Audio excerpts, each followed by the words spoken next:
where he's at. So the girlfriend, what condition was she saying your brother was in? That the other employee had said that he had been, it looked like, deceased when they had put him into the stretcher or into the ambulance, but we're not getting any results from any of the hospitals, or like we've called the steel mill, they put us to the front gate.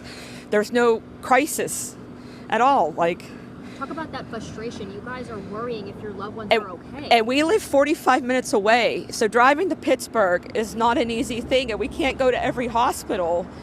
And it's super frustrating. You know, I've one person saying he's deceased, and then you're hopeful, and it's unanswered. Like, we need to know where our loved ones are right now. What hospital are they stationed at? Are they with us? Are they not with us? What do you have to say to the leadership at the... My dad worked at the steel mill for 42 years, and he would be disgusted in what the situation is right now. Accidents happen, but families, that's brothers and sisters, it's a stronger union. They need communication with these families. When speaking to your brother's girlfriend, did she give you any idea of what happened, what led up to the explosion? No, I got no information regarding that. Was she there as well? No, nope.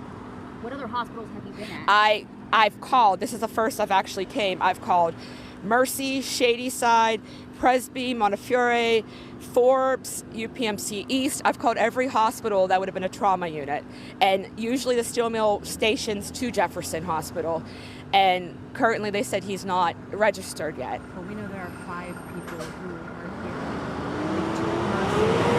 Another one somewhere. There's another victim somewhere else. So far at no hospitals, he's unaccounted for so far, but they physically saw him get placed into a stretcher. And ma'am, I can't even imagine what you're feeling, but if you can put into words the not knowing of how your brother is. It's disgusting.